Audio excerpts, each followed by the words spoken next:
Welcome back to another video by the Canadian Home Painter. In today's video, I'm going to be demonstrating the technique I use to apply polyurethane on oak trim. First, you want to open up the can and give it a good stir. That is key, a thorough stirring of the polyurethane. Do not shake it. Whatever you do, don't shake the can in order to mix it up. Shaking will create a lot of bubbles, and you do not want bubbles in your polyurethane. So just a good thorough stirring will do the trick. Then you want to put on your rubber gloves. It's important to keep your hands covered with some latex rubber gloves. And now I'm just using a paintbrush to apply the first coat of the polyurethane. Now this is a brush that can be used with oils or latex paint, and it works excellent for applying polyurethane. So this is a fast drying satin finish polyurethane, and so it'll have a bit of a sheen, but not too heavy. It's not like a glossy or semi-gloss. It's a satin. I find the satin finish to be the best, not too shiny, and also I am trying to match it up with some existing baseboard.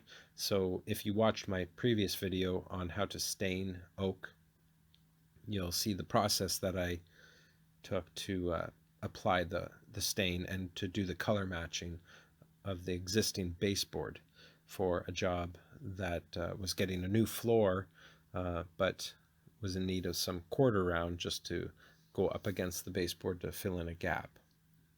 So you want to put this first coat on generous, not too heavy, not too light. Make sure you cover all the surface. And I just make sure I go back and forth, getting it completely covered.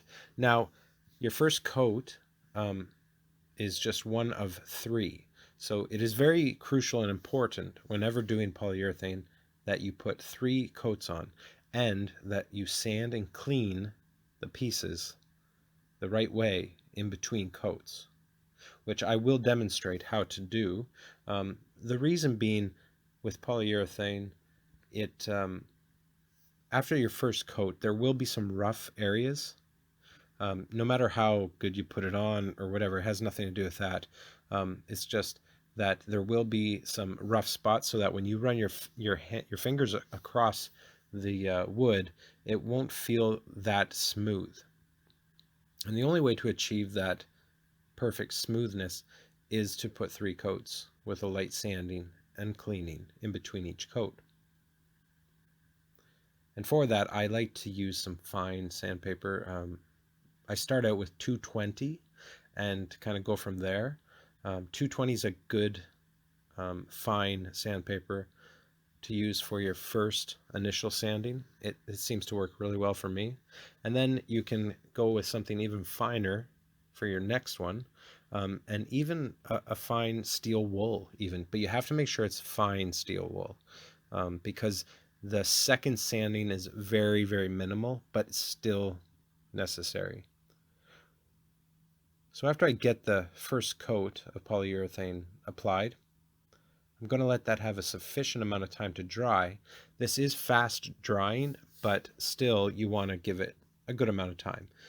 Your first coat is going to be your heaviest, and that will take a little bit longer to dry. You'll be able to feel it, and you'll have a feel for it to know when it is dry just by touching it. It won't be tacky at all. But don't rush the process. Definitely give it time. Then after it is completely nice and dry, you're going to start with your light sanding. Now this is not an intense sanding. You're not going to sand away all your first coat of polyurethane, but it is to smooth out any rough areas that will inevitably be on your wood.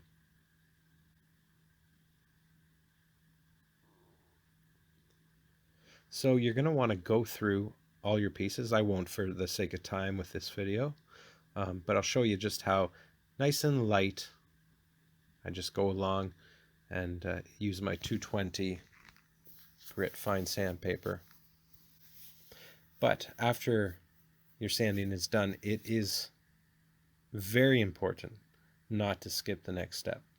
And that would be to take your tack cloth and run it along all your pieces. That will ensure that all the dust, everything is completely cleaned off before you apply your second coat. I can't really stress that point enough. You're going to want to go and buy some tack cloth. It's going to run you a few dollars for a little piece of it, but it will last for probably whatever project you're working on. You can use it for quite a long time before you have to discard it. It's tacky. That's why they call it tack cloth. But they'll know at the hardware store or wherever you go, just tell them that you're doing staining, you want some tack cloth. And when you run it over the surface, it will pick up all the dust, all the contaminants that are on that. Because when you go to put your second coat on, if you skip that step, then you're going to have it just really rough again, and it won't be too great. So this is the tack cloth. As you can see now, it's just in its little square. It does fold out into a bigger piece, but for this purpose, I don't need that. So I'm just running it along the quarter round. And you're going to see that it's going to get quite a bit on the, pick up quite a bit, even though it's so little of a sanding, it gets every little bit off, and it's just nice and perfectly clean. And then when you go to put your second coat on, when the second coat is on, it'll be less than the first coat, and the way it'll dry, it'll just be that much smoother. Then, like I said, between your second and third coat, a very, very light sanding, even just with some fine steel wool. And once again, though, definitely run your tack cloth over each piece. And then your third coat is your lightest coat, and that one will be the finish. And when it dries, it'll be very, very smooth. And that's what you're trying to accomplish when you're doing polyurethane. I do find too, after, like in my previous video, I did put on 2 coats of the polyurethane.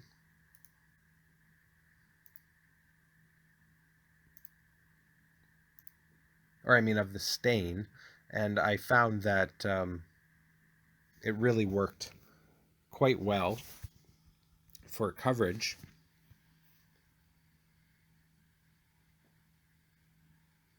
And then even getting the tone just right for the color match.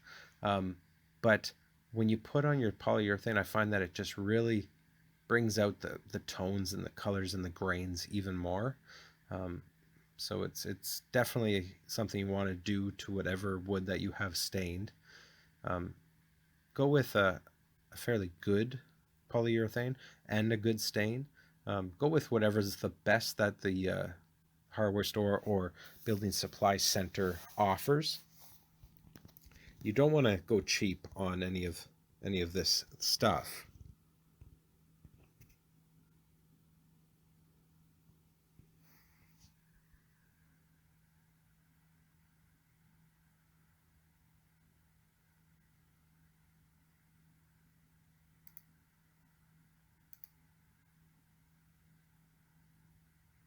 So when you are applying your last coat of polyurethane, like I said earlier, it's just going to be not as heavy as the first coat, but definitely you want to put it on, a good amount, but you don't want to put it on too heavy. And like I said, your third coat will be even less. Now I'm not going to demonstrate the third coat in this video, just for time's sake, but just follow the exact same steps for the in between the first and second coat. I hope you found this to be a helpful video for you. I know that staining in polyurethane has always been something that I have found to be tricky, but I learned a lot of techniques from my father.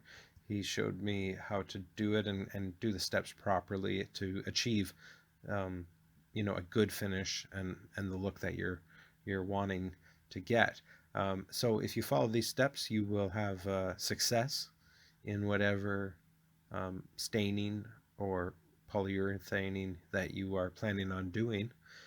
So I hope that you found this helpful, and that it will help you to get your project finished. So just follow these steps for whatever job that you are wanting to do in this regard, and be sure to leave a comment below if you have a question or a suggestion or any tips even. I always like to hear from my viewers and learn, because there's always more things to learn when it comes to these types of projects. And if you did find this helpful and you want to give this a thumbs up, I appreciate it. That helps the video, helps the channel.